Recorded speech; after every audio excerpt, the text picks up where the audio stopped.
My son locked me in his guest bathroom for 96 hours without food or water, just so he could mortgage the roof over my head to a loan shark. He thought I was a senile old man who would die quietly on the cold tile. He thought the $8 million Malibu villa he lived in was his to sell. But when I finally walked out of that bathroom, I didn't call the police. I didn't scream. I simply made one phone call that sold the house from under his feet, canceled his credit cards, and left the country before he even knew he was homeless. My name is Victor Halloway. I am 68 years old, and this is how I taught my son that you never bite the hand that feeds you, especially when that hand still signs the checks. Before I tell you how I destroyed his life, tell me in the comments where you are watching from. Hit like and subscribe if you believe that respect is earned, not inherited. The thirst was the first thing that woke me. It was a physical weight, heavy and sharp, sitting at the base of my throat, like a stone I had swallowed and could not dislodge. My tongue felt like sandpaper against the roof of my mouth. I tried to swallow, but there was nothing there, just a dry click in my throat that sent a spasm of pain radiating down my neck. I opened my eyes, but the darkness was absolute. For a second, I forgot where I was. I reached out, expecting the soft cotton of my sheets, but my hand met the unforgiving, bone-chilling cold of Italian marble. Then the memory hit me like a physical blow. The bathroom, the guest suite, the door that wouldn't open. It was day 4, or maybe day 5. It was hard to tell in the dark. I tried to push myself up, but my arms trembled violently. My 68-year-old muscles had stiffened from sleeping on the hard floor, curled into a fetal position to conserve warmth. I dragged myself toward the sink, my knees scraping against the grout. I reached up, fumbling for the cold metal of the faucet. I turned the handle. Nothing. Not a drop. Not a gurgle. Just the hollow hiss of air. They had cut the water to this room from the main valve outside. It wasn't an accident. A jammed door is an accident. A jammed door with the water supply specifically severed is a prison. I slumped back against the cabinet, the silence of the room amplifying the pounding of my own heart. But then the silence broke. A heavy rhythmic thumping started to vibrate through the floorboards. Bass. Music. It was coming from downstairs. It was loud, celebratory, the kind of house music Brandon played when he wanted to impress people. I mustered every ounce of strength I had left. I grabbed a heavy brass towel holder I had ripped from the wall 2 days ago and slammed it against the door. Brandon, open this door. My voice was a croak, a pathetic rasp that barely carried across the room. I tried again, screaming with my chest, not my throat. Help me. Someone help me. The music didn't stop. If anything, it got louder. I could hear laughter now. The clinking of glass. The distinct, high-pitched shriek of my daughter-in-law Monica laughing at something. They were having a party. My son and his wife were hosting a gala in the very house where his father was slowly dying of dehydration a few feet above their heads. I lay my cheek against the bottom of the door, where a thin sliver of light cut through the darkness. I needed air. The room smelled of stale air and my own fear. Through the crack I saw movement. High heels, expensive red-bottomed heels clicking on the hardwood of the hallway. I knew that walk. It was Monica. She was walking past the door. She had to hear me. I banged the brass pipe against the wood at the bottom of the door right where her feet were. Monica, please. The door is stuck. I need water. The footsteps stopped. I held my breath. I saw the red heels pivot. She was standing right outside. She knew I was in here. She had to know. For a moment, a wave of relief washed over me. It was just a misunderstanding. The lock had broken. She would get the key. She would get Brandon. Then I saw the toe of her shoe pull back and strike the door. A sharp, dismissive kick. Thud. Shh. Quiet in there. Her voice wasn't muffled. It was clear, sharp, and dripping with annoyance. She wasn't trying to open the door. She was scolding a dog. "The old bear is hibernating, Brandon. Leave him be." She laughed a cruel light sound, and the red heels clicked away down the hall, fading into the thumping bass of the party downstairs. I lay there, the cold marble leaching the heat from my cheek, staring at the empty space where her shadow had been. The realization didn't come all at once. It seeped in slowly like the cold. They knew. They knew I was here. They knew I had no water. And they didn't care. I wasn't a guest in my son's home. I was a prisoner. And tonight, while they drank champagne, I was going to die of thirst. I don't know how much time passed. The music eventually stopped. The laughter died down. The house settled into the heavy creaking silence of the ocean front. My head was spinning lightheaded from hunger and dehydration. I drifted in and out of consciousness, dreams of waterfalls and rainstorms taunting me. I woke up to the sound of voices. They were close, right outside the door. I dragged myself back to the threshold, pressing my ear against the wood. The hunger pains in my stomach had turned into a dull, constant ache, but my mind, fueled by adrenaline and fear, was suddenly razor sharp. It was Brandon. He was pacing. I could hear the heavy tread of his footsteps back and forth. "I don't care what the terms are," he was saying. His voice was tight, stressed. "I need the cash by Friday. 2 million. Yes, hard money is fine. I know the interest rate. Look, the equity is there. The house is appraised at 8.5. I froze. He was taking out a loan. A hard money loan. I knew what that meant. High interest, predatory terms, fast cash for desperate people. Brandon had always been a dreamer, a euphemism for a failure who refused to work. He had burned through 3 startups in 5 years, always funded by my generosity, or by loans he couldn't repay. But this was different. He was leveraging the house he didn't own, or at least the house he didn't know he didn't own. "You don't understand," Brandon hissed into the phone. "The inspection is tomorrow morning at 9. The house will be empty. No, my father isn't a resident. He's in assisted living. He's not here. The property is mine, free and clear. I am the sole occupant." "Yes. Just send the appraiser." The line went dead. I heard him sigh a long, shaky exhalation. So that was it. That was why I was locked in the bathroom. The appraiser was coming.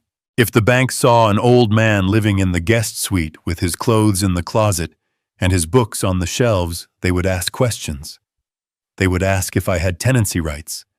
They would want me to sign a subordination agreement.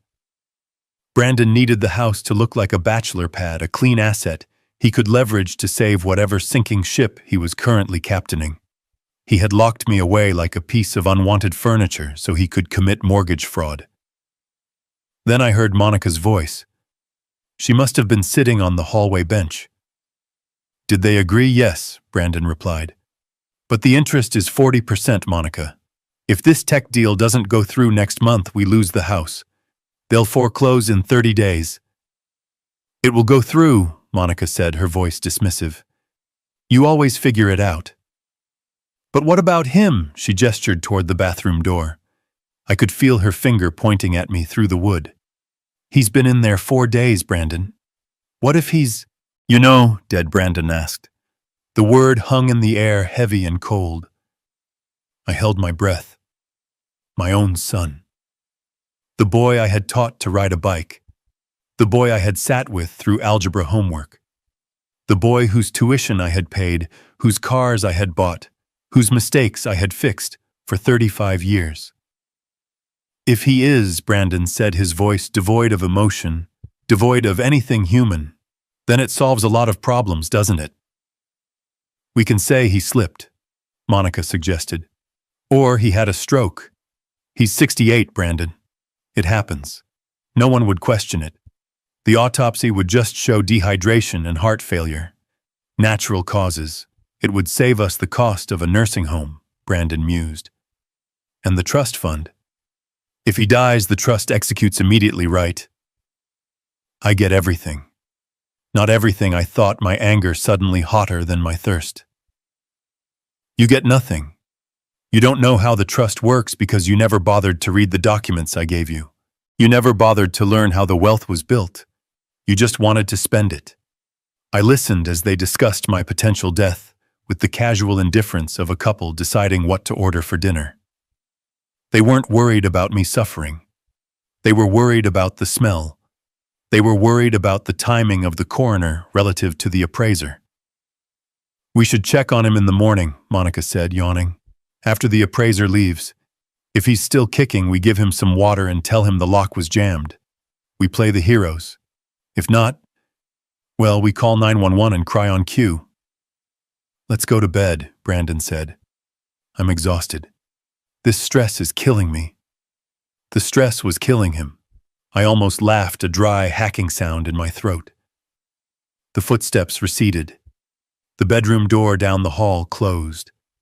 Silence returned to my prison. I sat in the dark, but I wasn't afraid anymore. The fear had evaporated, burned away by a white-hot clarity. For years, I had made excuses for them. I told myself Brandon was just ambitious, just misunderstood. I told myself Monica was just high maintenance but loved him. I had bought this villa 10 years ago through a shell company, an LLC managed by my firm, and allowed them to live here rent-free because I wanted them to have a good start. I kept the deed in the LLC's name for tax purposes, I told them. But deep down, I think I knew. I think I knew that if I gave Brandon the title, he would lose it. But I had never imagined this. I never imagined he would trade my life for a loan. I looked at my hands in the darkness. They were shaking, but not from weakness. They were shaking with rage. I wasn't going to die in this bathroom. I refused. I was going to survive. I was going to walk out of here. And when I did, I was going to burn their world to the ground. I didn't need violence. I didn't need to shout. I was Victor Halloway. I built skyscrapers in Dubai. I negotiated contracts with governments. I had hidden my true net worth and my power from my son to keep him humble, but clearly I had failed. Now I would show him exactly who he was messing with. I spent the rest of the night licking the condensation off the cold water pipes under the sink. It was metallic and dusty, but it was moisture. I paced the small room 3 steps forward, 3 steps back, forcing blood into my legs. I mentally rehearsed every asset I owned, every account number, every legal clause in the trust. I formulated the plan. Morning came. I knew it was morning because the sliver of light under the door turned gray, then white. I heard the doorbell ring downstairs at 9 sharp. The appraiser. I heard Brandon's voice, charming, confident, showing the man around. Yes, Master Sweet, here. Guest rooms all empty. We use them for storage mostly. No tenants. Just my wife and I. I could have screamed. I could have banged on the door right then. The appraiser would have heard me. He would have called the police. Brandon would have been arrested. But arrests take time. Trials take years. And Brandon might get bail. He might talk his way out of it. He might say I was a confused old man who locked himself in. No. I didn't want him arrested. I wanted him destroyed. I wanted him to feel the rug being pulled out from under him when he thought he was standing on solid ground. I wanted him to lose the hope of the money before he lost the house. So I stayed silent. I sat on the toilet lid and waited. An hour later, the front door closed. The appraiser was gone. Brandon had secured his fraudulent valuation. 10 minutes later, I heard the key turn in the lock. It was a distinct click. The lock hadn't been jammed. It hadn't been broken. It worked perfectly. The door swung open. Light flooded the room, blinding me. I squinted, raising a hand to shield my eyes. Brandon stood there, framed in the doorway. He was wearing a crisp white shirt and designer jeans, looking every inch the successful entrepreneur he pretended to be. He held a bottle of expensive mineral water in one hand, but his face was a mask of panic. Not real panic. Rehearsed panic. "Dad! Oh my God! Dad!" He rushed into the room, dropping to his knee beside me. The performance was Oscar-worthy. He grabbed my shoulders, his grip tight. "Dad, are you okay?" "Jesus, I've been trying to get this door open for days." The lock mechanism seized up completely. I called a locksmith, but it was the weekend, and then no one showed up, and I didn't want to use a crowbar because I was afraid of hitting you if you were on the other side. Lies. Smooth fluid lies pouring out of his mouth. He uncapped the water bottle and pressed it to my lips. "Drink, Dad. Please drink." I was so worried. I thought I lost you. I drank. I gulped the water down, the cool liquid soothing the fire in my throat. But as I drank, I watched him. His eyes weren't on me. They were darting down to his phone, which was buzzing in his other hand. He was checking a notification. Probably the bank. Probably the loan approval. He was holding his dying father with one hand and checking his illicit cash flow with the other. I lowered the bottle, letting out a ragged cough. I let my body go limp, slumping against his chest.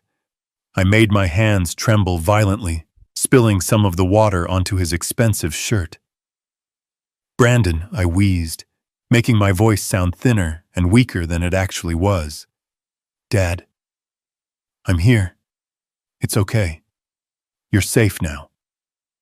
I thought you left me," I whispered, widening my eyes in feigned terror. "I screamed for you." "Why didn't you hear me?" He didn't flinch.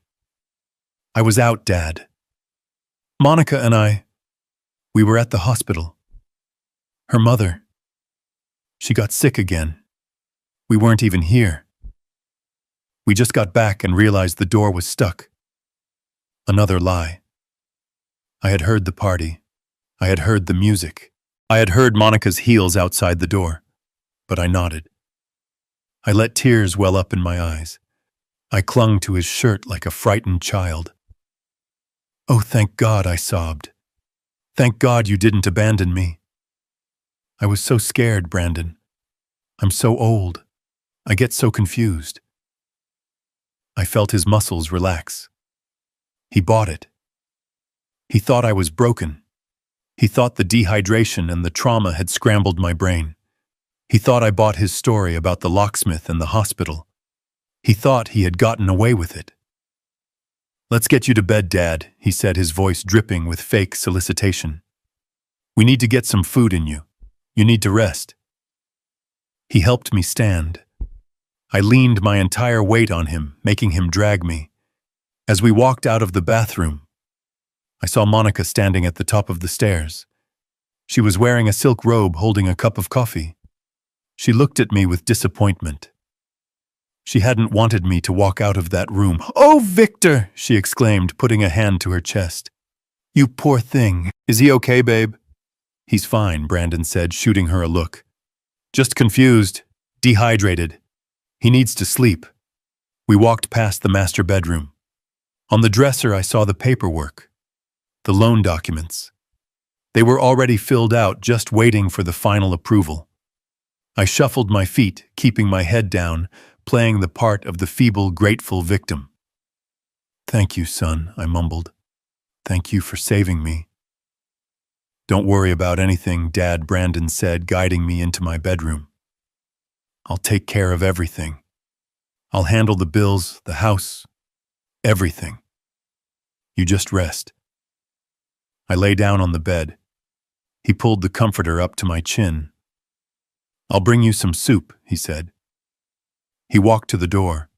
Before he closed it, he looked at me one last time. It wasn't a look of love. It was a look of calculation. He was assessing how much longer I had left. He was doing the math. He closed the door. I waited until I heard his footsteps fade down the hall. I waited until I heard him laughing with Monica downstairs. Then I threw the covers off. I sat up on the edge of the bed. My weakness vanished. My hands stopped shaking. I reached under my mattress into the slit I had cut into the box spring months ago for emergencies. My fingers brushed against the cold metal of my burner phone and the leather of my passport holder. Brandon thought he had won. He thought he had secured his $2 million and his $8 million villa. He thought his father was a senile old man who would sign whatever piece of paper was put in front of him. He was wrong. I wasn't just his father. I was the man who owned the shell company that held the deed to this house. I was the man who had the power to liquidate every asset he was currently touching. I powered on the phone. The battery was at 40%. Enough. I dialed a number I knew by heart. Leonard, I said, when the voice answered on the second ring. It's Victor. Victor, it's Sunday. Is everything all right? No, I said, my voice cold and steady. Everything is over. I need you to execute the emergency clause on the Malibu property. Yes, the distressed asset protocol. There was a pause on the line. Leonard Katz had been my lawyer for 30 years. He knew what that clause meant. It meant a fire sale. It meant immediate liquidation. Are you sure, Victor? That means selling below market value? You'll lose millions. I'm not losing anything, Leonard, I replied, staring at the door my son had just closed. I'm paying a tuition fee. I want the house sold to a cash buyer. Today, I don't care about the price. Drop it by 20–30% if you have to. I want the title transferred within 48 hours. Understood, Leonard said, his tone shifting to professional steel. What about Brandon? Brandon doesn't live here anymore, I said. He just doesn't know it yet. I hung up the phone. Downstairs, I heard the pop of a champagne cork. They were celebrating. They were toasting to their crime. Let them drink. It would be the last expensive bottle they ever touched. The clock was ticking, and by the time it stopped, my son wouldn't just be homeless. He would be facing a level of ruin he didn't even know existed. I lay back down, closed my eyes, and waited for my soup. The game had just begun. The smell of roasted garlic and rosemary wafted up the stairs, a sensory taunt after 4 days of breathing sewer gas and mildew. Brandon knocked on my bedroom door. It was a soft, rhythmic rap, the kind you use on a child's door when you want to apologize without actually saying the words. Dinner is ready, Dad, he called out. We made something special, a welcome-back meal. I stared at the ceiling for a moment, letting the rage settle into a cold, hard pit in my stomach. They weren't cooking for me. They were fattening the calf before the slaughter. I sat up deliberately, engaging my core to make the movement look difficult, shuffling my feet against the hardwood as I walked to the door. I opened it to find Brandon smiling, a fresh shirt, replacing the one I had stained with water earlier. He offered me his arm. I took it, leaning heavily, letting him support a weight I didn't need him to carry. We descended the spiral staircase of the villa I had paid for with the sweat of 30 years in construction sites and boardrooms. The dining room was set for a coronation. Crystal goblets, silver cutlery, and a centerpiece of white lilies that looked like they had been stolen from a funeral home. Monica was placing a tureen of soup on the table. She looked up, her face arranging itself into a mask of exaggerated relief. Victor, she cooed, pulling out the chair at the head of the table. Sit. You must be starving. We ordered lobster bisque from that place you love on the pier. I sat. The chair felt like a throne, or perhaps an electric chair. They took their seats on either side of me, flanking me like guards. Brandon poured wine, a heavy dark Cabernet. He filled my glass to the brim, then his, then hers. His hand was steady, but I saw a bead of sweat trickle down his temple. The clock was ticking for him. The hard money loan needed to close. The appraiser had come and gone, but the paperwork wasn't finished. He needed one more thing. To family, Brandon said, raising his glass. To having you back, Dad. We were terrifyingly close to losing you. I raised my glass, my hand trembling just enough to make the wine slosh against the sides. To family, I whispered. We drank. The wine was good. Expensive. Probably bought with one of the emergency credit cards I paid off every month. I took a spoonful of the bisque. It was rich, creamy, and hot.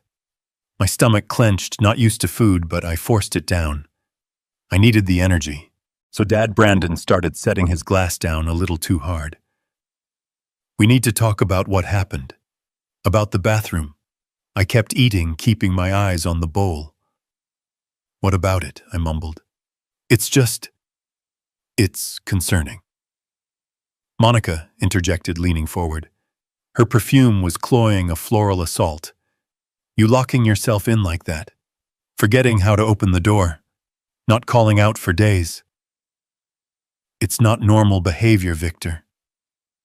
I didn't lock myself in, I said, letting a note of confusion enter my voice. The door, it just stuck. The lock was fine, Dad, Brandon said gently, his voice dripping with gaslighting. I checked it myself. It wasn't locked. You couldn't figure it out. And that's okay. It happens. Age happens to all of us. But we can't ignore it. I looked up at him. His eyes were wide, pleading, projecting a concern that was entirely manufactured. He was building a narrative. He was writing the script of my senility in real time. What are you saying, son? I'm saying we need to be realistic, Brandon said. You're 68. You're living in this big house. You're forgetting things. You're vulnerable. God forbid if the house caught fire, or if you had a medical emergency you wouldn't be able to manage. He reached under the table. I heard the rustle of paper. My muscles tensed. Here it comes. The kill shot. He placed a thick document on the tablecloth right next to my wine glass. It was stapled crisp and terrifyingly official. I had Leonard draw this up a while ago, just in case Brandon lied. Leonard Katz wouldn't draw up a suicide note for his oldest client without calling me first. This was a template, a download from the internet. It's a power of attorney, Dad. Specifically, a durable financial and medical power of attorney. I stared at the paper. The words swam before my eyes, not because I couldn't read them, but because the audacity was blinding. It granted Brandon Holloway full authority to manage my assets, sell my property, access my bank accounts, and make medical decisions on my behalf if I were deemed incapacitated. And judging by the conversation we were having, my incapacitation was already a decided fact in his mind. Why, I asked, my voice trembling with a mix of acting and genuine fury. Why do I need this? Because I need to pay the bills, Dad Brandon said, his patience thinning. I need to handle the maintenance on the house. I need to make sure your insurance is paid. I can't do that if I have to ask you for a signature every time you get confused or lock yourself in a bathroom. This just lets me take care of you. It lets me handle the heavy lifting so you can rest. Sign it, Victor, Monica urged, pushing a pen toward me. It's for your own good. We just want you to be safe. I looked at the pen.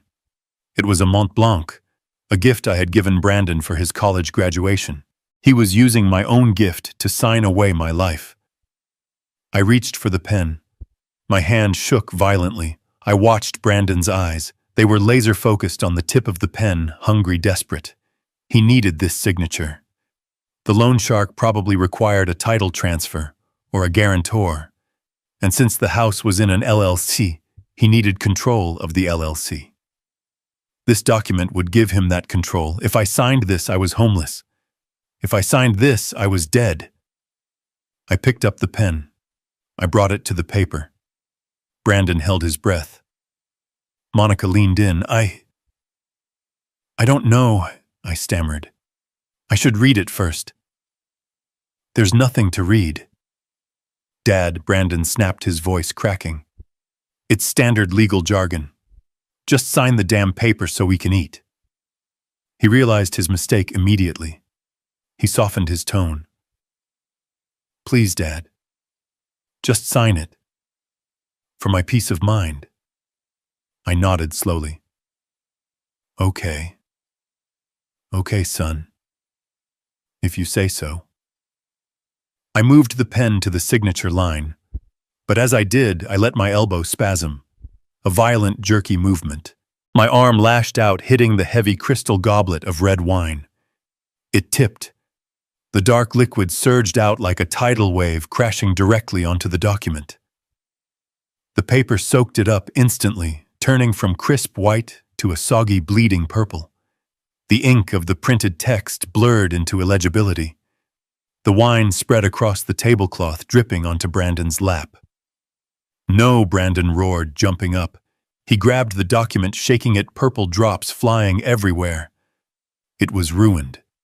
A sodden, useless pulp. "Dad, what is wrong with you?" He screamed, his face twisting into a mask of pure hatred. I shrank back in my chair, dropping the pen. "Oh no. Oh, I'm so sorry. I'm so clumsy. My hand, it just jumped." Monica was dabbing at the table with a napkin, shooting daggers at me with her eyes. "You ruined it," she hissed. "You ruined the whole document." Brandon threw the soggy paper onto the floor. He looked like he wanted to hit me. He looked like he wanted to finish the job the bathroom hadn't. He ran a hand through his hair, breathing hard. He was calculating. It was Sunday night. No lawyers were open. He couldn't get another draft printed and notarized until tomorrow morning.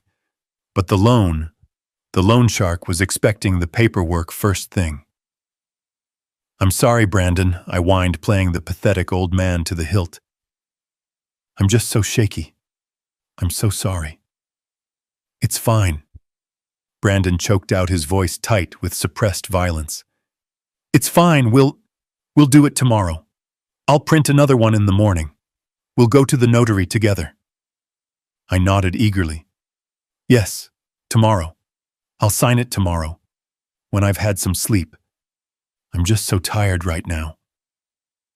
"Go to bed," Brandon said, not looking at me. "Just go to bed, Dad." I stood up, using the table for support. I looked at the mess I had made. The wine looked like blood on the white cloth. A foreshadowing. "Good night, son," I said. "Thank you for the soup." I shuffled out of the room. I felt their eyes boring into my back. They hated me. They despised my weakness, my age, my existence. They thought they had lost a day, a minor inconvenience. They didn't realize they had just lost everything. I climbed the stairs, my heart hammering a rhythm of war. Tomorrow. He wanted to go to the notary tomorrow. He wouldn't get the chance.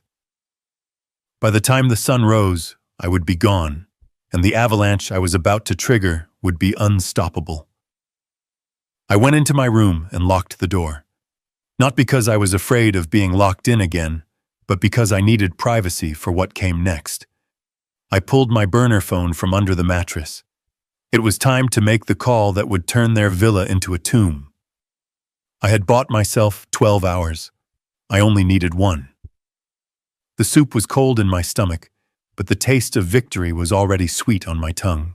The sun was blinding when I stepped out the front door, a stark contrast to the 4 days of darkness I had just survived.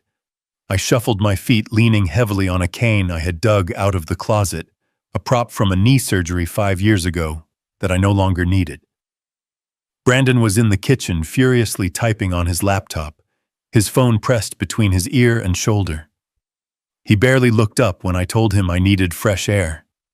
He just waved a hand, dismissive, distracted by the frantic reconstruction of the document I had ruined with red wine the night before. He told me to stay in the driveway, to not wander off. I nodded my head, bobbing with the exaggerated tremors of the elderly, and closed the door behind me. I walked down the long paved driveway of the villa, the gravel crunching under my orthopedic shoes. I stopped at the mailbox, pretending to catch my breath, checking to see if he was watching from the window. He wasn't. He was too busy trying to figure out how to mortgage a property he didn't own to pay off a debt he couldn't afford. The moment I turned the corner out of sight of the house, the cane lifted off the ground. My back straightened. The shuffle disappeared, replaced by the long, purposeful strides of a man who had walked construction sites in steel-toed boots for 40 years. I checked my watch. 9:15. Leonard was never late. 2 blocks away, parked in the shadow of a large oak tree near the community park, was a black sedan. Tinted windows. Nondescript. It was the kind of car that whispered power without shouting money. I opened the back door and slid into the cool leather interior. Leonard Katz sat in the front seat, turning to face me.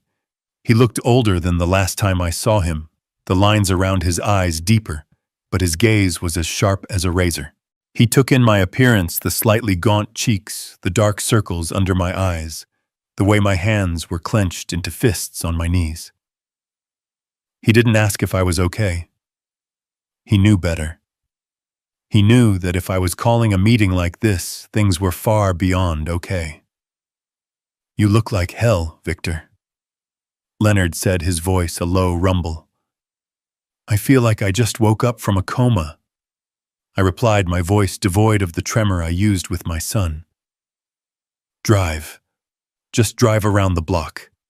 I don't want to be stationary." The car pulled away from the curb, gliding silently through the streets of Malibu. We passed mansions with manicured lawns, the kind of places owned by tech moguls and movie stars, the kind of place my son thought he owned. So Leonard said, watching me in the rearview mirror, "You want to trigger the distress clause on the Malibu property. Talk to me. What did Brandon do? Did he miss a rent payment? Did he throw a party that got the cops called? He tried to kill me, Leonard." The car didn't swerve, but I felt the tension snap into the air like a rubber band. Leonard slowed down, pulling the car to a crawl. "Explain," he said. I told him. I told him about the bathroom, the 4 days without water, the conversation through the door, the loan shark, the appraiser, the plan to let me die or declare me incompetent so he could leverage the equity. I told him about the soup and the power of attorney document I had destroyed. I spoke calmly, methodically, listing the facts as if I were outlining a structural failure in a building blueprint. But with every word, I felt the cold fury rising again, a tide of ice in my veins. When I finished, the silence in the car was heavy, suffocating. Leonard, a man who had practiced law for 40 years and heard every kind of human depravity, looked pale. He gripped the steering wheel until his knuckles turned white. "Jesus, Victor," he whispered. "He's your son." "He's a stranger," I corrected. "A stranger who thinks I'm a resource to be mined. And he's about to find out that the mine has collapsed."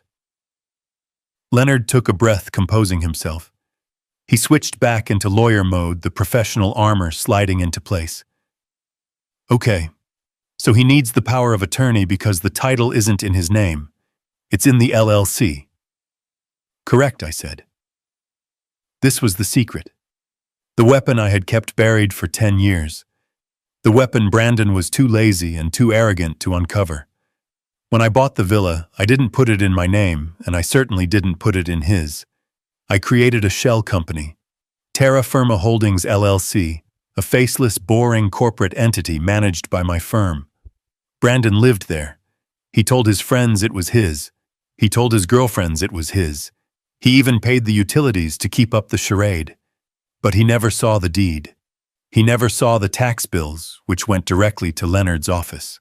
He assumes because I let him live there rent-free that the house is part of his future inheritance, or that I hold the title personally and would just sign it over. He doesn't understand that legally he is a squatter, a guest who has overstayed his welcome by a decade. The loan shark won't lend against the house unless Brandon can prove ownership or control, Leonard mused. That's why he needs you to sign. He needs control of the LLC. Exactly, I said. And he thinks he has time. He thinks he has me trapped in that house, confused and weak. He thinks he can print a new document today and bully me into signing it tomorrow. I leaned forward, resting my hands on the front seat. I want the house sold, Leonard. Today. Leonard frowned, glancing at the dashboard clock. It's Sunday, Victor, and it's an $8 million property. You don't just sell a Malibu villa in an afternoon. The market is soft. It takes months to find a qualified buyer, inspections, escrow. I don't want a market sale, I cut him off. I want a liquidation. I want you to contact the Chen family. Leonard's eyes widened. The Chens. They've been trying to buy into this neighborhood for 2 years, I said. You told me last month they made a cash-off offer on the property next door and got outbid. They have liquid capital. They want a trophy home. Call them.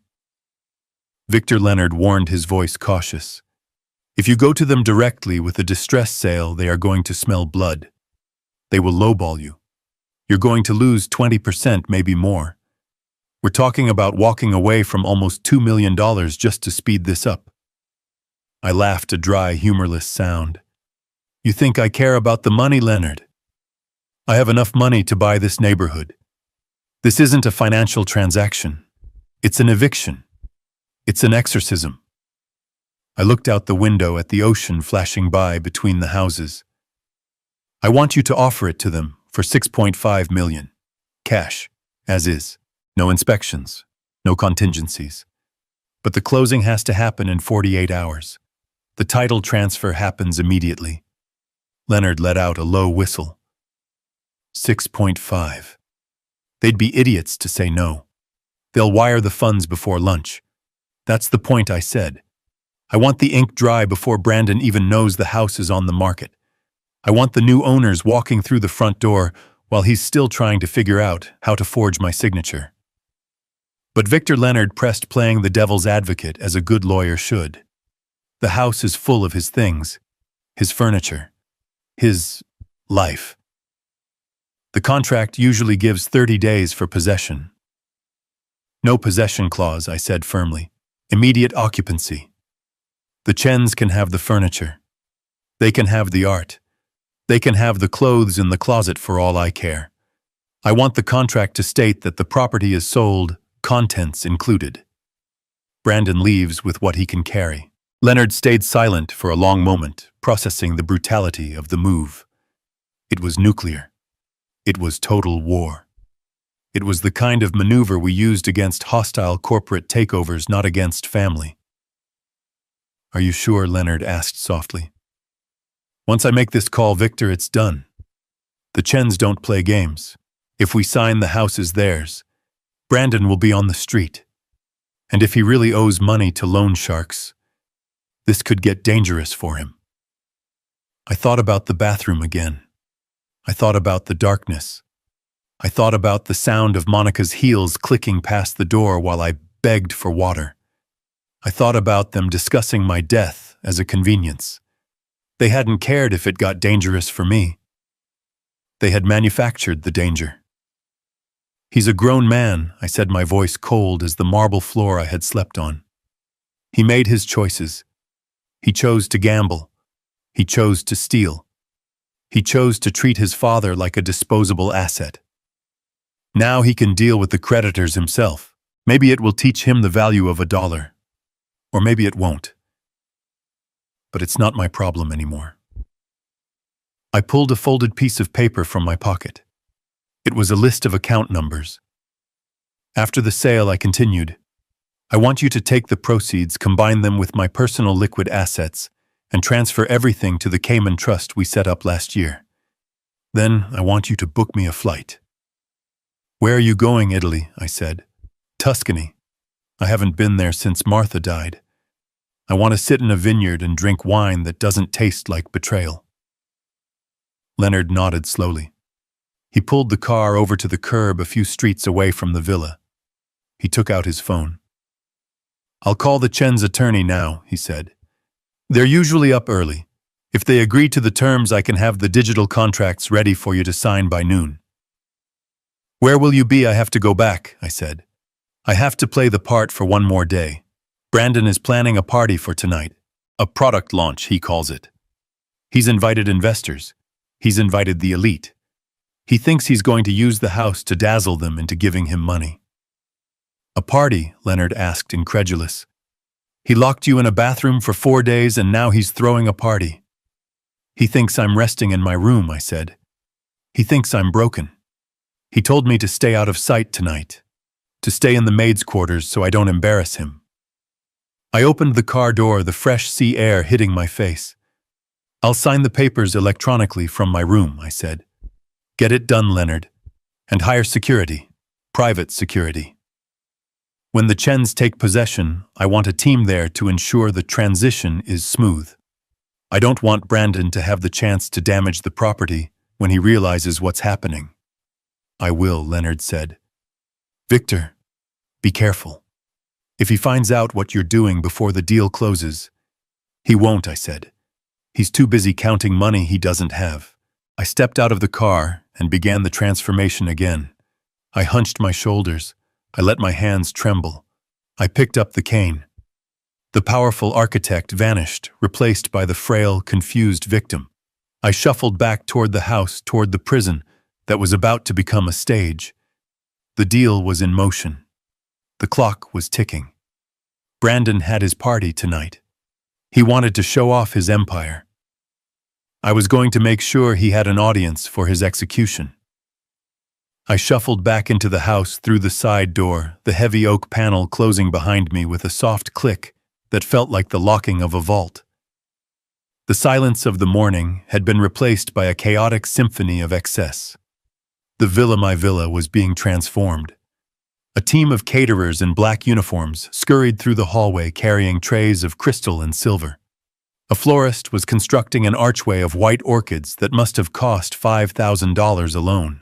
In the living room, technicians were installing a lighting rig that looked suitable for a rock concert, drilling into the hand-plastered ceiling I had commissioned 10 years ago. I stood in the shadows of the hallway, leaning on my cane, watching the destruction of my sanctuary. They weren't just decorating. They were staging a performance. Brandon was in the center of the storm, barking orders into a headset while pointing aggressively at a team of movers who were rearranging the furniture. He looked manic. His eyes were wide, his movements jerky. It was the energy of a gambler who had put his last chip on the table and was trying to will the roulette ball into the right slot. "No, the ice sculpture goes by the pool," he shouted, his voice cracking. "And where is the branding? I want the logo projected on the waterfall. Make it bigger. I want them to see it from the highway." The logo, Project Infinity, a company that existed only on a glossy website and in Brandon's delusions. It was supposed to be a revolutionary AI platform.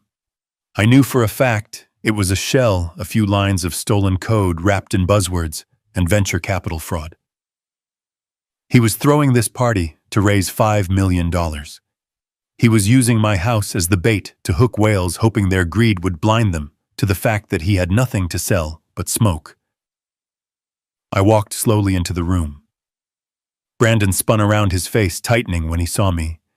He tapped his headset, muting the call. "Dad," he hissed, rushing over to me. "What are you doing walking around? Look at this place. It's a madhouse.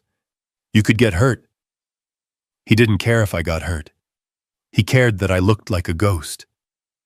I was wearing the same stained clothes from yesterday. I hadn't shaved. I looked exactly like what I was portraying, a confused, neglected old man. A blemish on his perfect image.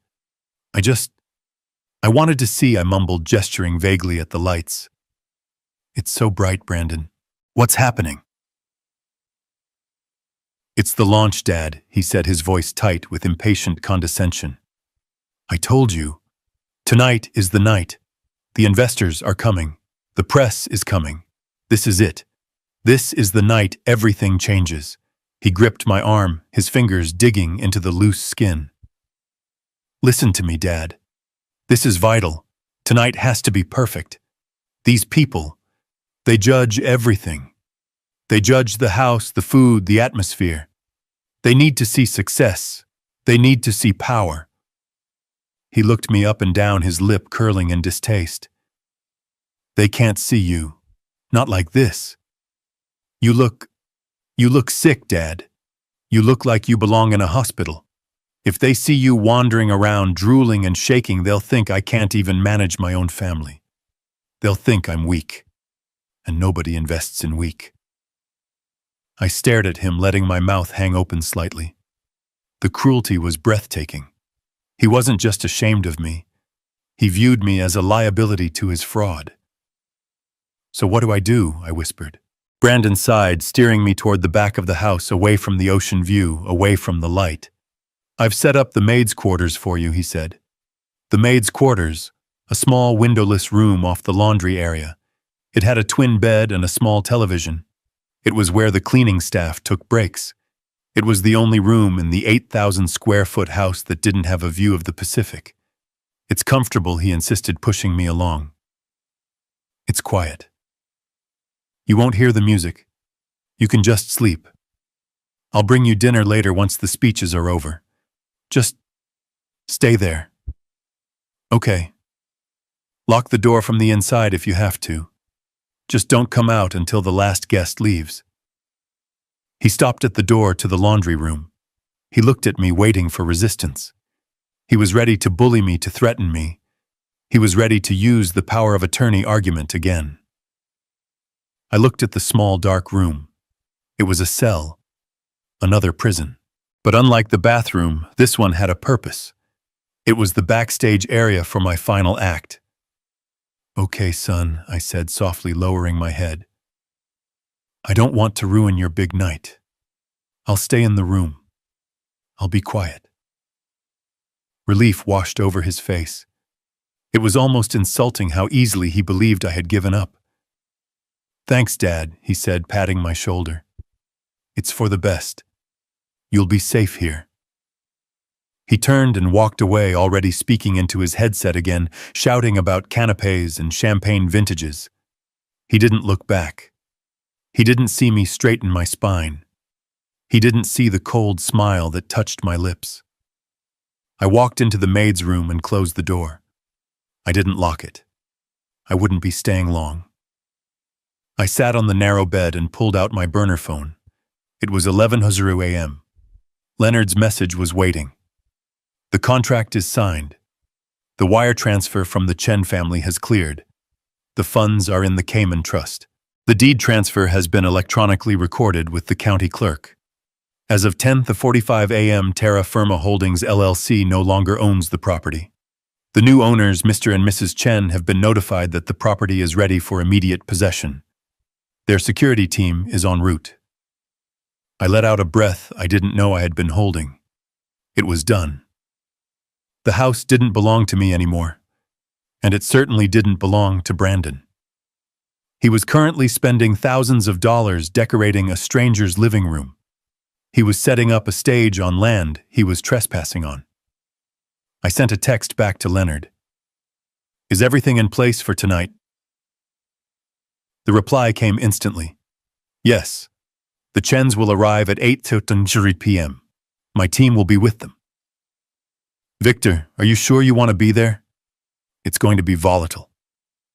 I typed my response slowly. I wouldn't miss it for the world. I put the phone away. Now I had to prepare. Brandon thought I was a senile old man in stained clothes. He had forgotten that before I retired, I was known as the Iron Architect. He had forgotten that I had a closet full of clothes he never looked at because they weren't trendy designer labels. I waited. The hours ticked by. I could hear the house transforming, the thumping of the sound system being tested, the clatter of dishes, the high-pitched voice of Monica screaming at a makeup artist. At 6:00 p.m. the party started. I could hear the cars arriving, the heavy thud of luxury doors closing, the murmur of voices, the clinking of glasses. The music started a sophisticated jazz loop that screamed old money. I stood up. I went to the small closet in the maid's room where I had stashed my garment bag earlier that morning right after I returned from the car. Brandon had been so busy screaming about ice sculptures, he hadn't noticed me carrying it in under my arm. I unzipped the bag. Inside was a suit. Not just any suit. It was a bespoke charcoal gray three-piece from Savile Row, cut to fit me perfectly. It was the suit I had worn to ring the bell at the stock exchange when my company went public 20 years ago. It was the armor of a man who built empires. I stripped off the stained t-shirt and the baggy sweatpants. I washed my face in the small sink, scrubbing away the grime and the acting. I shaved with the razor I had packed, revealing the sharp jawline that age hadn't softened. I combed my silver hair back. I put on the crisp white shirt, the silk tie, the vest, the jacket. I fastened the gold cufflinks my wife had given me on our 30th anniversary. I looked in the small, cracked mirror on the wall. The old man was gone. The victim was gone. Victor Halloway stared back, and he looked ready for war. I checked my watch. 7:55 p.m. I opened the door of the maid's room. The hallway was empty. Everyone was in the main atrium. I could hear Brandon's voice over the microphone. He was starting his speech. "Welcome, everyone. Welcome to the future." I walked down the service corridor, my Italian leather shoes making a sharp, authoritative click on the tile. I reached the heavy double doors that led to the main hall. I paused. I could hear him lying. This Villa, Brandon was saying, his voice booming with unearned pride, represents what Project Infinity is all about. Vision. Stability. A foundation for the future. My wife and I have built this home just as we are building this company. With passion. With integrity. The word hung in the air, toxic and false. I pushed the doors open. I didn't sneak in. I didn't shuffle. I walked out onto the landing of the grand staircase directly above the crowd. The room was packed. 200 people in black tie and evening gowns holding champagne flutes. The lighting was dim, focused on Brandon, who stood on a raised platform near the fountain. Monica was next to him, beaming, holding a bottle of champagne she was about to pop. They looked perfect. They looked rich. They looked untouchable. Then someone in the crowd looked up. A woman gasped. Heads started to turn. The murmur of the crowd died down, rippling into silence. Brandon stopped mid-sentence. He followed the gaze of the room. He looked up. He saw me. For a second, he didn't recognize me. He was looking for a hunched, broken old man in rags. Instead, he saw a titan in a $3,000 suit, standing tall, looking down at him with the cold judgment of a god. "Dad," he whispered into the microphone. The sound amplified his confusion to the entire room. I didn't say a word. I just stood there, my hands resting on the marble balustrade. I held his gaze. I saw the color drain from his face. I saw the panic ignite in his eyes. He knew. In that split second before a single word was spoken, he knew the script had changed. Whatever he was about to say died in his throat. Because at that exact moment, the heavy front doors of the villa directly behind the crowd swung open with a crash. The silence shattered. Heads turned again. Leonard Katz walked in. He was flanked by 4 men in dark tactical uniforms, with security badges on their chests. And behind them walked a quiet, elegant Chinese couple. Brandon stepped down from the podium, his microphone feedbacking with a high-pitched squeal. "Who are you?" he shouted, his voice cracking. "This is a private event. Security." "Get them out. There was no security." He hadn't paid them. Leonard didn't stop. He walked straight through the crowd, the guests parting like the Red Sea. He walked right up to the podium, reaching into his briefcase. Brandon Halloway. Leonard asked, his voice projecting clearly without a microphone. "Yes, who the hell are you? You're ruining my launch." Leonard pulled out a document with a red seal. He held it up. "I am Leonard Katz, attorney for the owners of this property, and I am afraid you are the one trespassing." The room gasped, a collective intake of breath that sucked the air out of the party. What Brandon laughed, a nervous, high-pitched sound. "That's insane. This is my house. My father gave it to me." "I didn't give you anything," I said. My voice boomed from the top of the stairs. It was deep, steady, and powerful. Brandon spun around to look at me. I let you stay here, Brandon. I continued descending the stairs slowly, one step at a time. I let you pretend. But the lease is up. I reached the bottom of the stairs.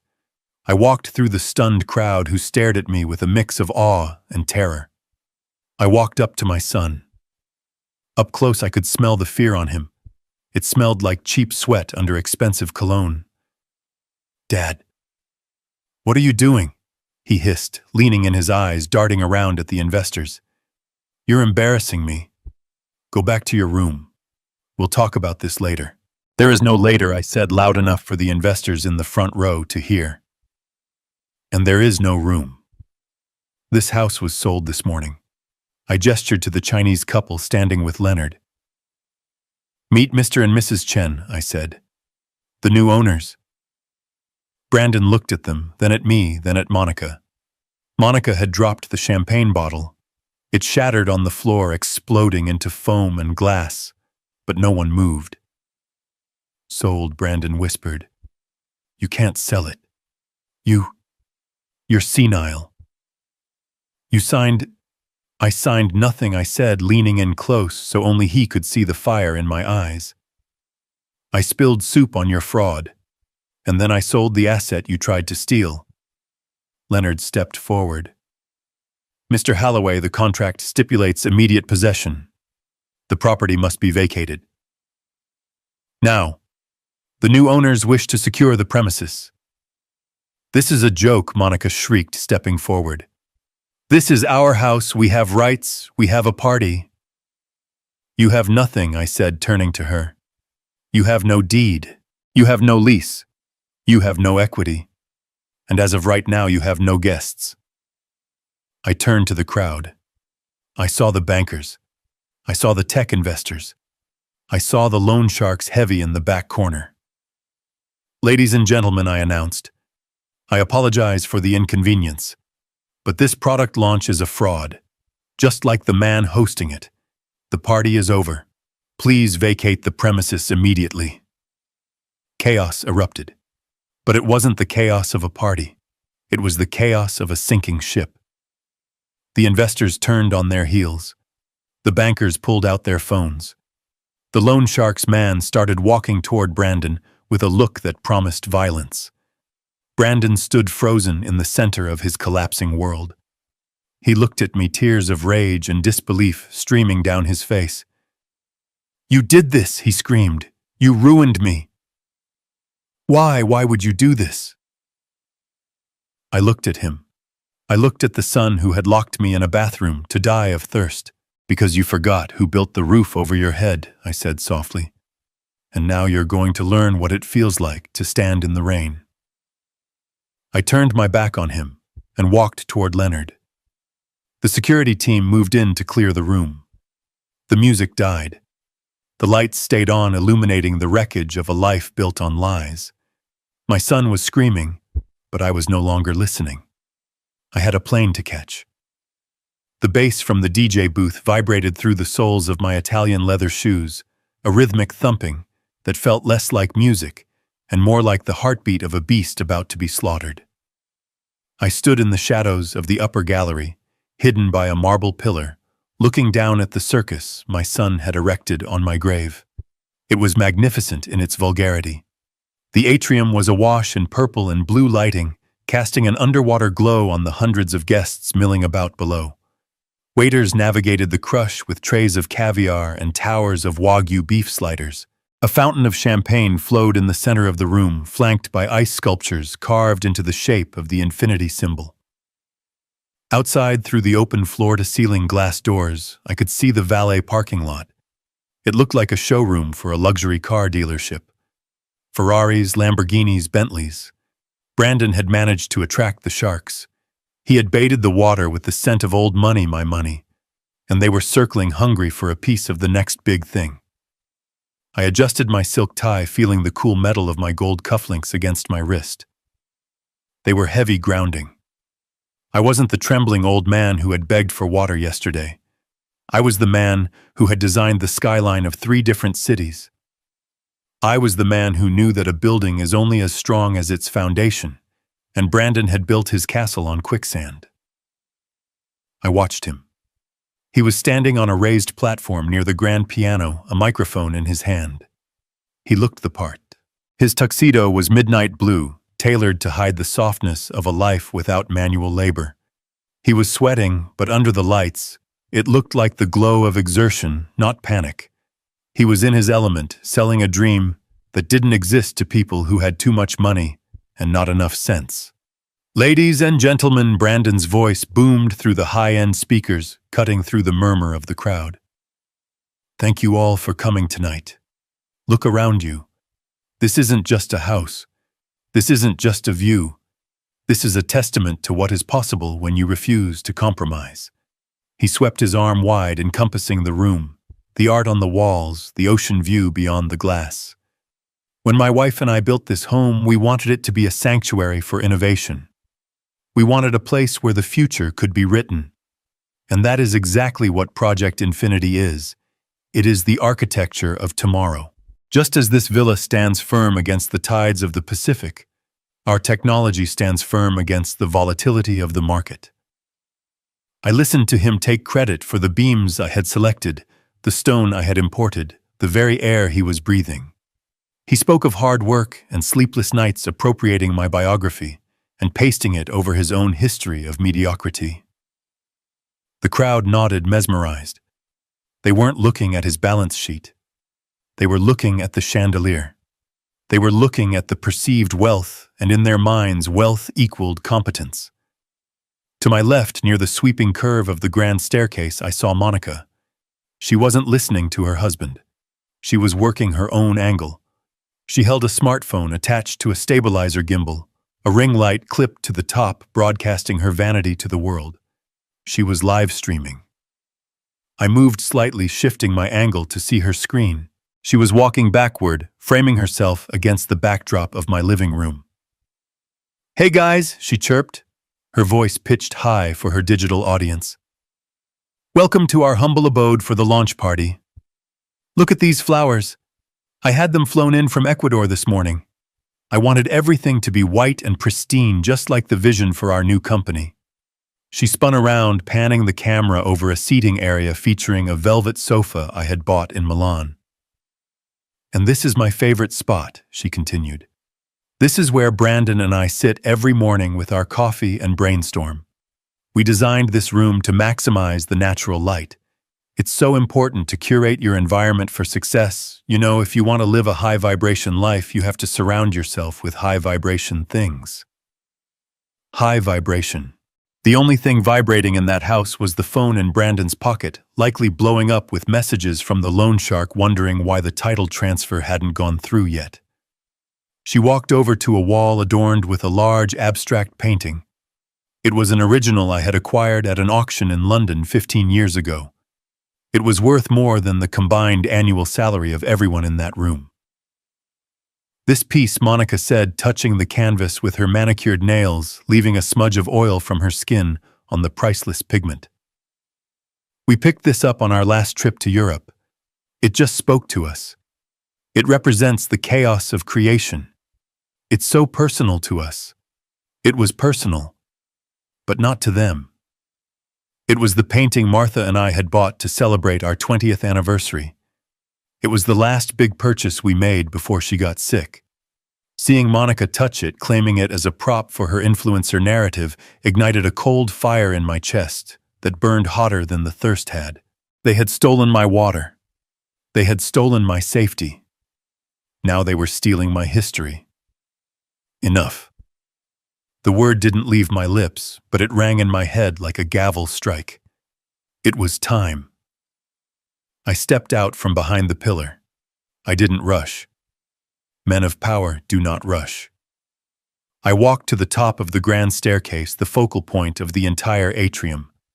I stood there for a moment, a silhouette against the backlit hallway.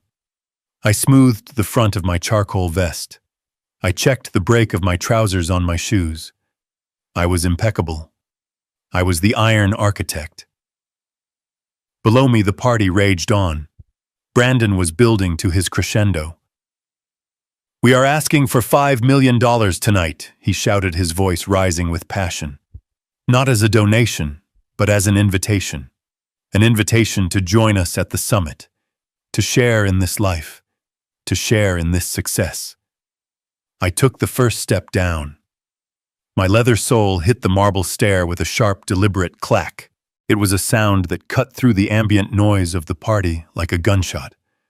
I took the second step. Clack. A woman in the front row, a socialite wearing diamonds that looked heavy enough to drown her, glanced up. Her eyes widened. She nudged the man beside her. He looked up. I took the third step. Clack. The ripple effect was instantaneous. It started from the base of the stairs and spread outward. Faces turned upward. Conversations died mid-sentence. The clinking of glasses stopped. The DJ, sensing the shift in the room's energy, faded the music down, leaving only the echo of Brandon's voice. And when we look back on this night, we will remember. Brandon faltered. He saw the audience looking past him, looking over his shoulder. He saw the confusion on their faces. He turned around.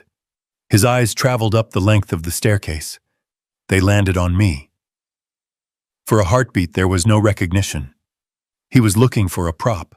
He was looking for the shuffling, stained, broken old man he had stashed in the maid's room like a dirty secret.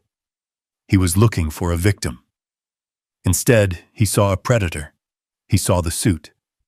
The cut was perfect, emphasizing the breadth of my shoulders and the straightness of my spine. He saw the silver hair combed back and gleaming. He saw the jawline freshly shaven and set in stone. He saw the eyes clear, sharp, and utterly merciless. The color drained from his face so fast it looked like a physical effect. His mouth opened, but no sound came out. The microphone in his hand dropped to his side, thumping against his leg. "Dad," he mouthed. The word was a whisper, but in the sudden, suffocating silence of the room, it carried to the back corners. I didn't answer. I didn't smile. I kept descending one step at a time, my eyes locked on his. I was the descending blade of a guillotine. Monica, who had been busy reading comments on her live stream, finally noticed the silence. She turned the camera around. She looked up. Her reaction was visceral. She dropped the phone. It clattered onto the marble floor, cracking the screen, the ring light flickering and dying. She took a step back, her hand flying to her throat. She looked at me as if she were seeing a ghost. In a way, she was. She was seeing the ghost of the man she thought she had buried in that bathroom. I reached the landing halfway down the stairs. I stopped. I placed one hand on the railing. I surveyed the crowd. I saw the bankers. I saw the investors. I saw the loan shark's enforcer standing near the bar, looking bored but dangerous. I let the silence stretch. I let it become uncomfortable. I let it become unbearable.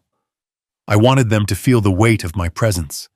I wanted them to understand that the man on the podium was a child playing dress-up, and the adult had finally entered the room. Brandon took a stumbling step toward the stairs. "Dad, what? What are you doing?" He hissed, his voice picking up on the microphone again, sending a frantic, wet sound through the speakers. "Go back to your room. You're sick. You're confused." I looked at him.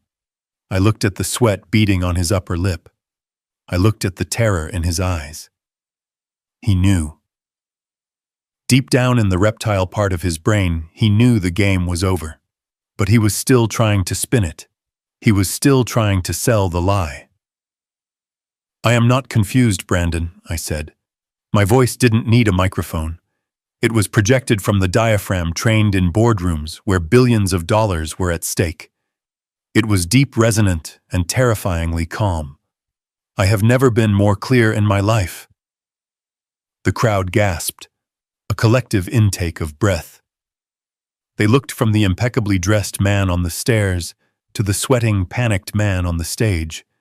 The contrast was brutal. "Security!"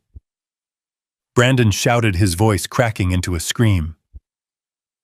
Where is security? Escort him out. He's having an episode. He waved his arms at the doors, desperate for anyone to remove the evidence of his fraud. But no one moved. The hired security guards by the door looked at each other confused. They didn't work for Brandon. They worked for the event planner, and they knew authority when they saw it. And authority wasn't the man screaming on the stage. Authority was the man standing still on the stairs. There is no episode, son, I said, taking another step down. There is only the truth. And it is time everyone here heard it. I reached the bottom of the stairs. The crowd parted for me instinctively, creating a wide aisle between me and the podium. I walked through them. I could smell their expensive perfumes and their fear. They knew a disaster was happening, and they couldn't look away. I walked right up to the edge of the platform.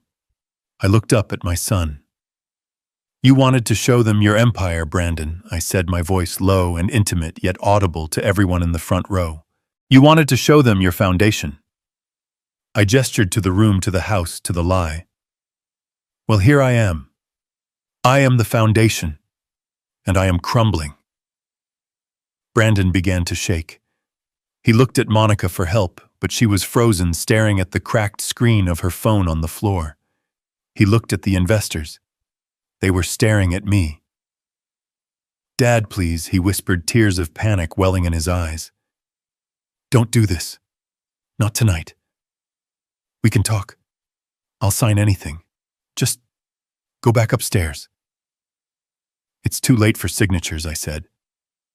And then the heavy double doors at the main entrance swung open with a boom that shook the glass in the windows. Leonard Katz walked in. He wasn't alone. Flanking him were 4 men in tactical gear, the word security emblazoned on their vests. And behind them walked a quiet, elegant couple who looked around the room with the proprietary air of people who had just bought a very expensive item and found it cluttered with trash. The trap was sprung. The glamour was about to be stripped away, revealing the rot underneath. I looked at Brandon one last time. I hope you enjoyed the party, son, I said, because the bill has just come due. The silence that followed Leonard's entrance was not the stunned quiet of the previous moment. It was a different quality of silence, heavy with the scent of impending violence. The 4 men flanking Leonard were not the rental cops you hire for a gallery opening. They were professionals. They wore tactical black uniforms that absorbed the strobe lights, and their eyes scanned the room with the bored efficiency of men who had cleared rooms much more dangerous than a Malibu cocktail party. Leonard Katz walked through the center of the formation, clutching his leather briefcase like a weapon. Behind him, Mr. and Mrs. Chen stepped into the light. They were an unassuming couple in their 60s, dressed in understated beige and navy, looking around the atrium with critical, assessing eyes. Mrs. Chen frowned at the ice sculpture melting onto the hardwood floor. Mr. Chen tapped a finger against his chin as he looked at the lighting rig drilled into the ceiling. They didn't look like guests. They looked like landlords inspecting a damaged rental. Brandon scrambled off the podium, nearly tripping over his own feet. He rushed toward them, his face a mask of furious confusion. He waved his hands at the security team, trying to shoo them away like stray dogs. "Who are you?" he screamed, his voice cracking under the strain. "Get out. This is a private residence. Where is the event?" "Security? I paid for security." He hadn't paid for security. I knew his bank statements better than he did. He had paid for the champagne and the flowers, gambling that the appearance of wealth would generate the actual cash before the vendors came looking for their checks. One of the tactical officers stepped forward, blocking Brandon's path with a wall of muscle. He didn't say a word. He just stood there, his hand resting casually near his belt. Brandon stopped short, bouncing off the invisible barrier of authority. Leonard stepped around the guard. He adjusted his glasses, looking at Brandon with a mixture of pity and professional detachment. "Mr. Holloway."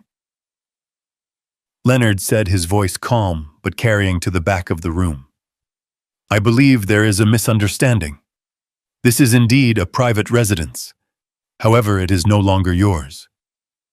What are you talking about? Brandon spat sweat flying from his forehead. Of course it's mine. My father gave it to me. He's right there, ask him. He pointed a shaking finger at me. I stood motionless on the stairs, watching the scene unfold like a Greek tragedy I had directed. Leonard didn't look at me. He opened his briefcase and pulled out a sheaf of documents bound in a blue legal folder. He held them up, turning them so the light caught the embossed seal of the county recorder. This is a confirmed deed transfer time stamped 45 minutes ago, Leonard announced. The property located at 1240 Ocean Drive has been sold. The title has passed from Terra Firma Holdings LLC to the Chen Family Trust. He gestured to the quiet couple behind him. Meet your new landlords, Brandon. Although technically, since there is no lease agreement in place, you are simply trespassers. The room erupted. It wasn't a cheer. It was a low, panicked rumble of conversation.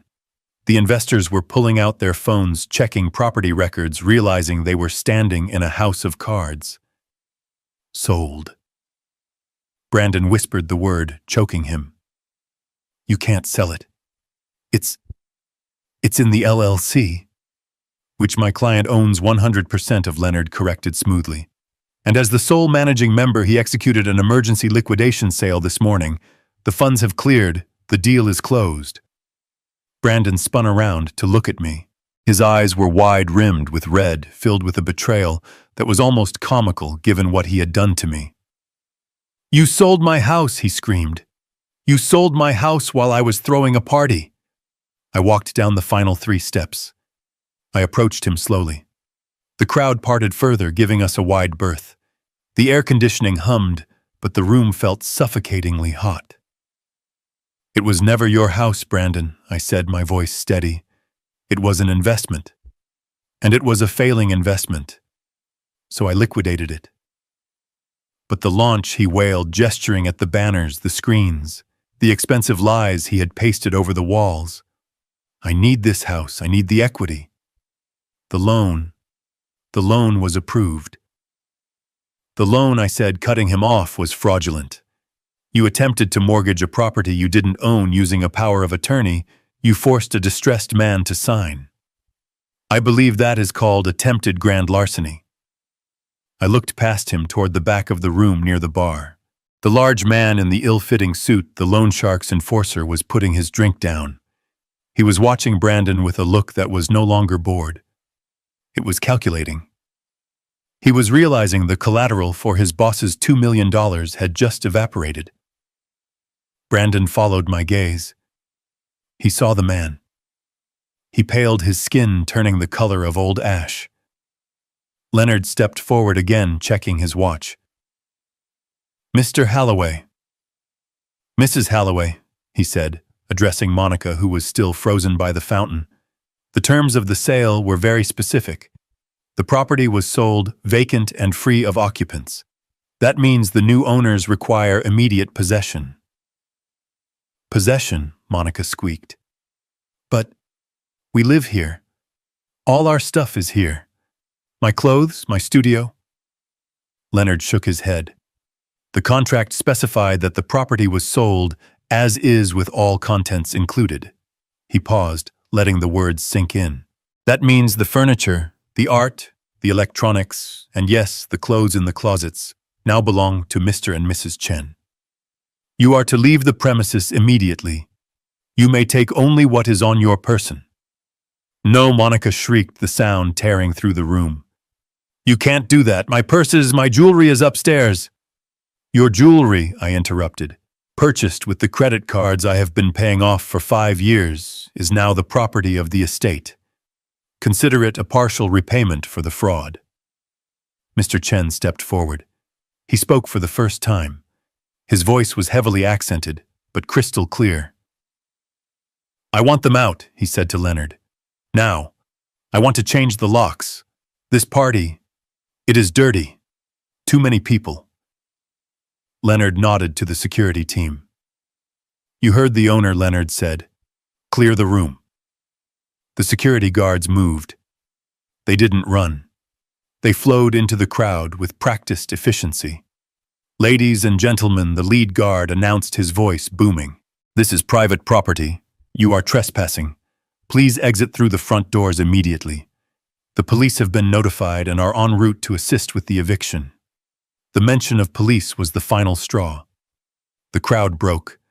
The socialites, the bankers, the tech bros, they all scrambled for the door. No one wanted to be associated with a police raid. No one wanted their name in the paper next to a fraud investigation. They dropped their champagne flutes on the tables. They abandoned their half-eaten appetizers. They pushed past Brandon, as if he were invisible. "Wait," Brandon shouted, grabbing the arm of a venture capitalist he had been courting for months. "Jerry, wait. It's a misunderstanding. My dad is... He's having a breakdown. The paperwork is a mess. I can fix it." Jerry shook him off with a look of pure disgust. "Don't touch me, kid," the investor snarled. "You don't own the house. You don't own the IP. You wasted my night. Lose my number." Brandon stood there, his hand still reaching out, grasping at air. The room was emptying fast. The caterers were abandoning their stations, fleeing out the back kitchen entrance. The DJ had already cut the power and was packing his laptop. Monica ran to me. She grabbed the lapels of my jacket. Her eyes were wild, her makeup smearing. "Victor, please," she begged. "You can't let them take my things. My grandmother's ring is in the safe upstairs." I looked down at her hands on my suit. I carefully peeled her fingers off the fabric. "Your grandmother's ring," I said coldly, "was pawned 3 months ago. I saw the ticket in the mail. You sold it to pay for the lease on the Bentley." She gasped, stepping back, her hand flying to her mouth. "How did you—" "I know everything, Monica," I said. "I know about the pawn shops. I know about the credit cards. I know about the conversation through the bathroom door." I leaned in close to her face. "I heard you tell him to let me die." She flinched, as if I had struck her. She looked at Brandon, then back at me, realizing the depth of the abyss they had fallen into. The room was almost empty now. Only the security team, Leonard the Chens, and the loan shark's man remained. The enforcer hadn't left.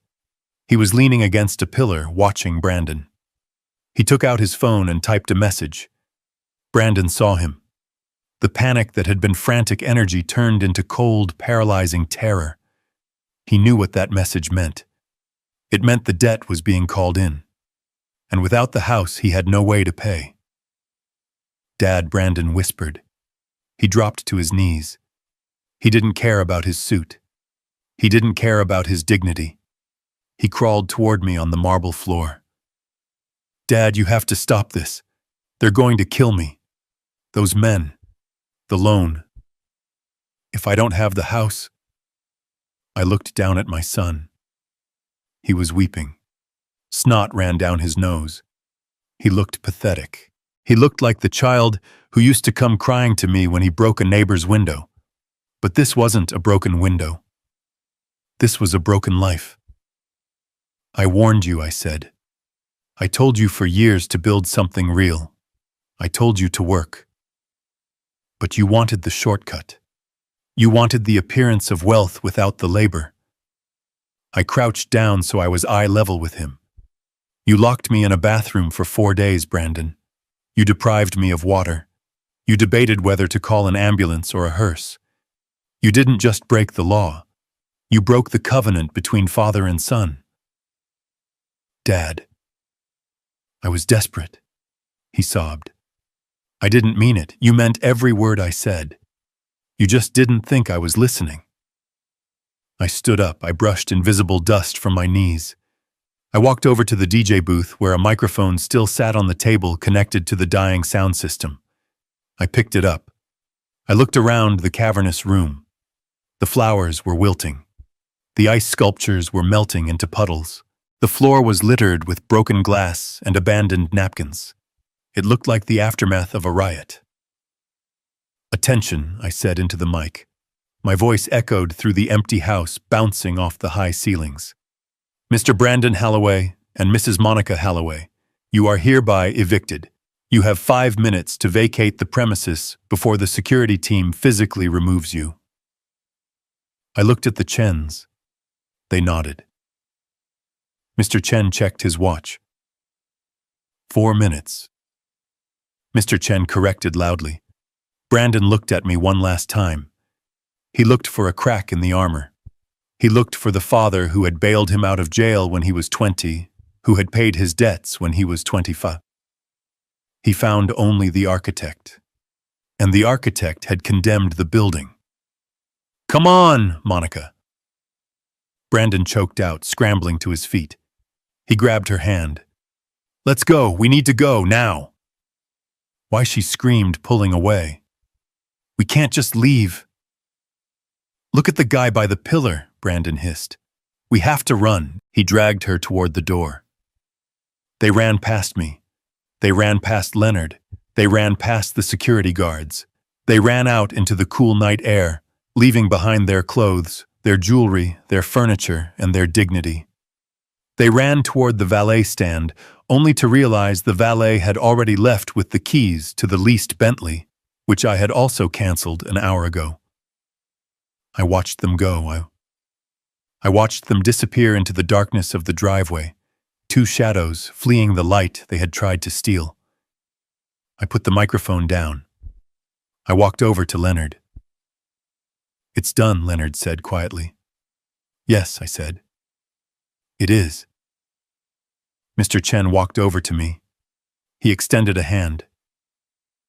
"Mr. Holloway," he said. "Thank you. The house. It has good bones. We will fix the energy. It needs a lot of sage," I said, shaking his hand. "And maybe a priest." I looked around the room one last time. I looked at the spot where I had stood on the stairs. I looked at the dining table where I had spilled the wine. I looked at the hallway leading to the bathroom that had been my prison. I felt nothing. No sadness, no regret. Just a clean, hollow silence, the silence of a debt paid in full. I turned to Leonard. "Is the car ready? It's waiting," Leonard said.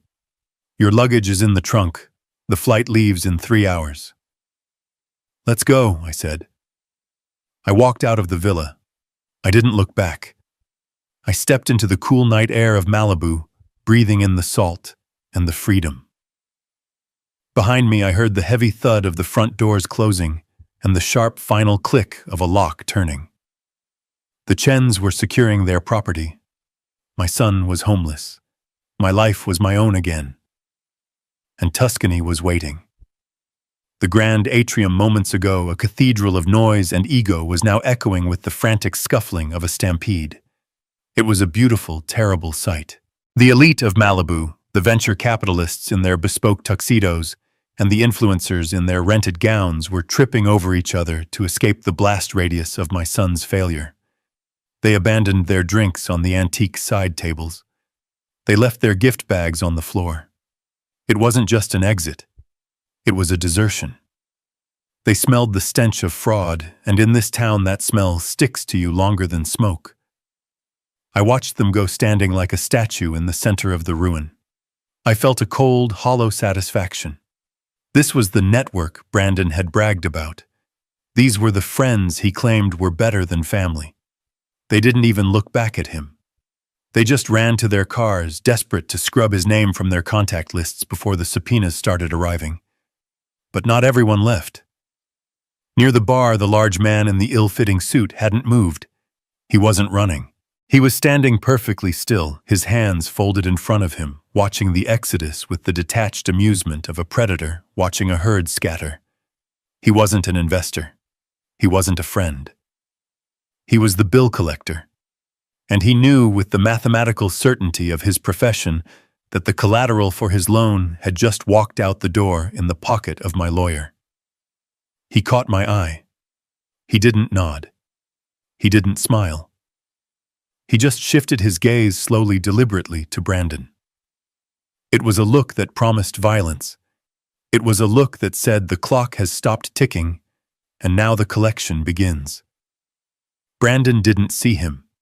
He was too busy spinning in circles, screaming at the retreating backs of his guests. "Come back. It's a mistake. The legal team is handling it. We have the funding. Jerry, Mike, don't leave. No one turned around. The heavy front doors slammed shut one after another, sealing the tomb.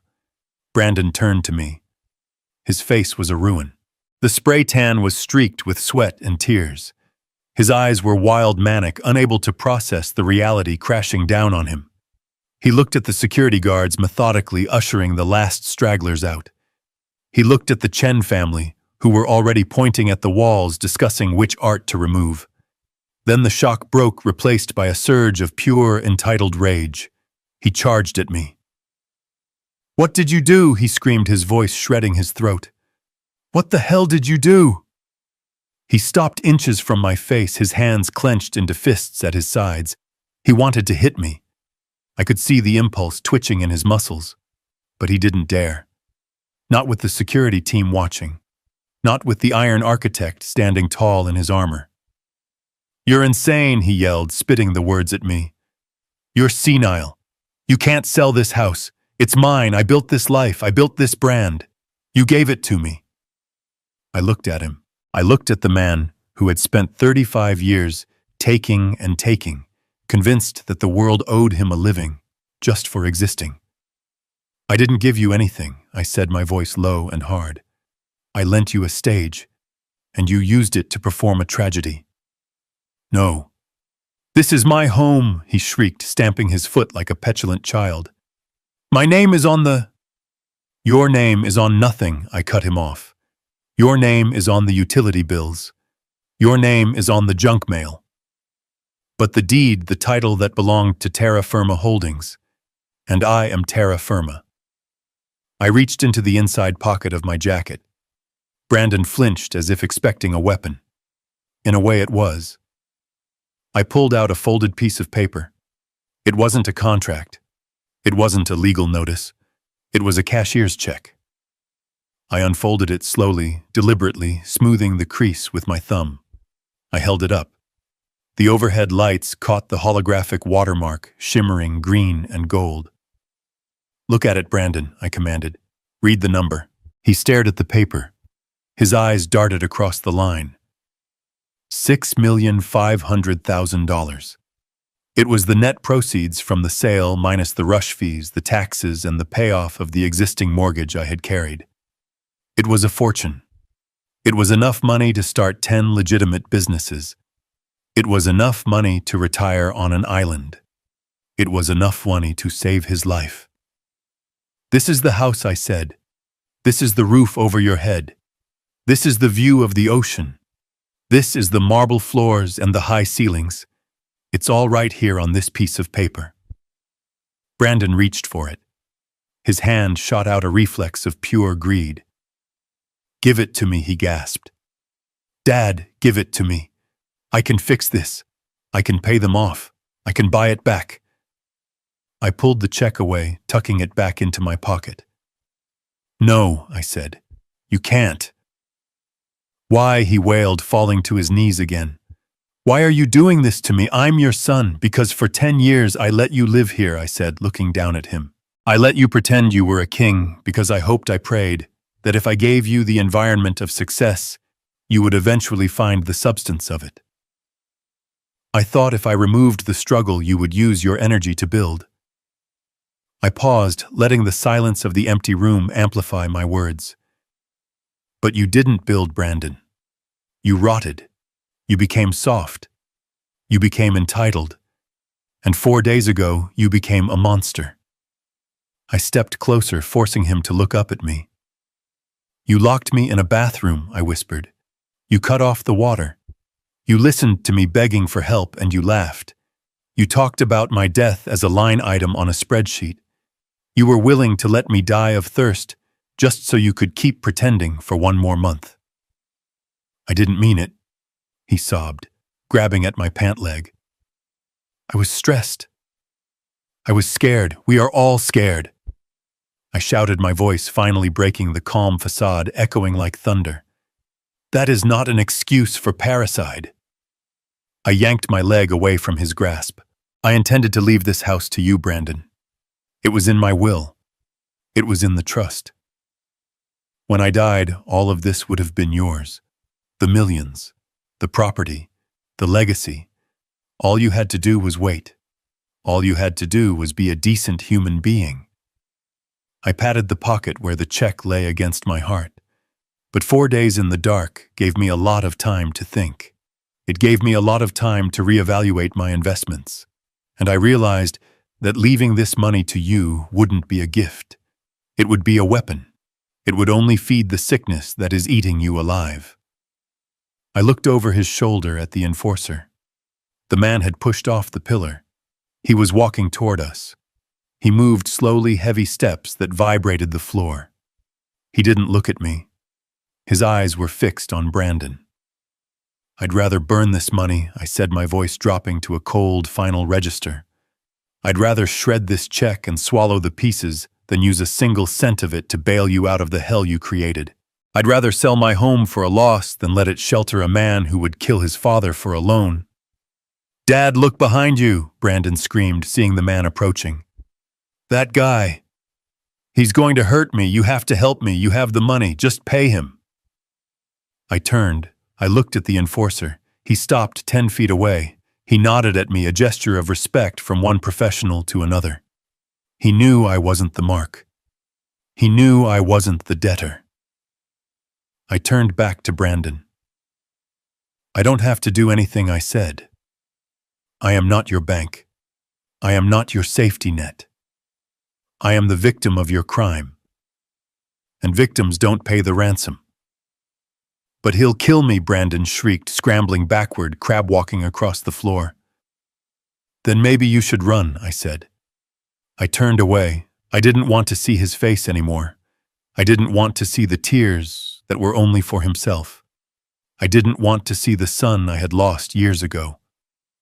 I walked toward the door where Leonard was waiting. The Chens were instructing the security team to sweep the upstairs. The party was over.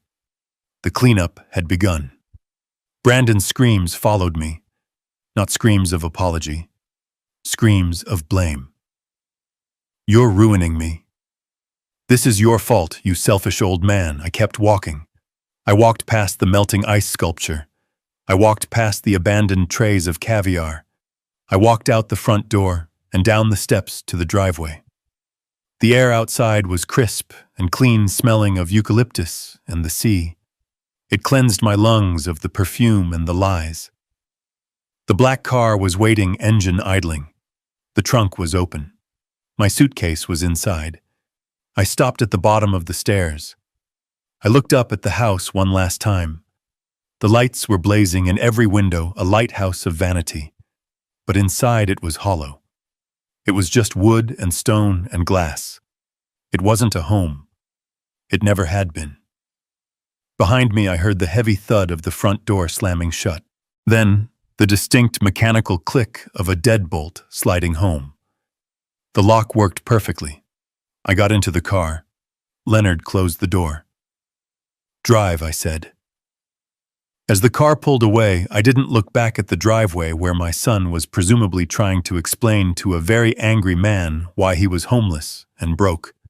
I looked forward, toward the airport, toward Italy, toward a life where the only person I had to trust was myself. The check in my pocket felt light. It wasn't money anymore. It was freedom. And freedom, I realized as we sped into the night, has a price. I had just paid it, and it was worth every penny. The night air tasted of salt and finality as I descended the stone steps. Every footfall on the driveway felt lighter than the last, as if gravity itself were releasing its hold on me. Behind me, the villa glowed like a tomb, a mausoleum of ambition that had swallowed my son whole. I didn't need to turn around to know what was happening inside. I could feel the frantic energy of the collapse, the desperate phone calls being made, the realization that the safety net had been set on fire. The Blacktown car was waiting at the curb, its engine purring, with a low, steady rhythm that sounded like escape. The driver, a man Leonard had vetted personally, stood by the open rear door. He didn't look at the house. He looked at me, his expression professional and blank. He saw a man leaving a party early. He didn't know he was witnessing a man leaving a life behind. I reached the car. I saw my leather valise on the seat. It contained my passport, the deed to the vineyard in Tuscany I had quietly purchased 6 months ago, and the burner phone. It was everything I needed. It was everything I owned now, or at least everything that mattered. I placed a hand on the roof of the car, ready to slide into the dark interior and vanish. But chaos, I had learned, rarely lets you leave without one last scream. "Victor, wait, please." The voice was shrill, tearing through the calm of the night. I paused. I didn't want to turn. I wanted to get in the car and close the door on this chapter forever. But I knew I had one last loose end to tie, one last message to deliver. I turned slowly. Monica was running down the driveway. She had lost a shoe. She was limping, her expensive gown torn at the hem where she must have tripped in her haste. Her hair, usually a helmet of perfect lacquer, was wild and windblown. Mascara ran down her cheeks in black rivulets, making her look like a tragic clown in a play that had gone horribly wrong. She reached me breathless and gasping, clutching her side. She grabbed my arm with claw-like fingers. Her grip was desperate, painful. "Victor, you can't go," she sobbed, her chest heaving. "You can't leave us like this. They'll kill him. Those men, they'll kill Brandon if we don't pay." I looked at her hand on my sleeve. I looked at her face. I searched for any sign of the woman I had welcomed into my family 5 years ago. I searched for the daughter-in-law I had tried to love. I found only a stranger who had walked past a locked bathroom door and laughed. "We were desperate," she wailed, reading the coldness in my eyes. "We didn't want to hurt you, we got in over our heads, the business failed, the loans piled up. We were drowning, Victor. We just needed a lifeline. We were tung qua hua liu. We just needed the money to start over, tung qua hua liu." Desperation breeds recklessness. It was a pathetic excuse. Desperation might make you steal bread. Desperation might make you lie. But desperation does not make you torture an old man. Cruelty does that. Greed does that. I gently but firmly removed her hand from my arm. "You didn't need a lifeline, Monica," I said, my voice soft but carrying the weight of a judge's gavel. "You needed a victim, and you chose me because you thought I was weak." I turned and got into the car. I sat on the plush leather, the smell of new upholstery filling my nose. I signaled the driver. He began to close the door. "No," Monica shrieked, throwing herself against the door, preventing it from latching. She pressed her face against the glass, her breath fogging it up. "Please, give us something, anything. You have millions, you can't leave us with nothing. We're family." Family. The word had lost all meaning. It was just a sound she used to manipulate a key she tried to jam into a lock she had already broken. I looked at her through the window. I saw the naked greed behind the panic. She wasn't crying for Brandon. She wasn't crying for the family. She was crying because the ATM was driving away. I sighed. I reached into the inside pocket of my jacket. I pulled out a thick, cream-colored envelope. I had prepared it that morning, sitting in the maid's room while Brandon screamed at the florists. It was sealed with wax. It looked heavy. It looked valuable. I rolled down the window 3 inches. Monica stopped screaming.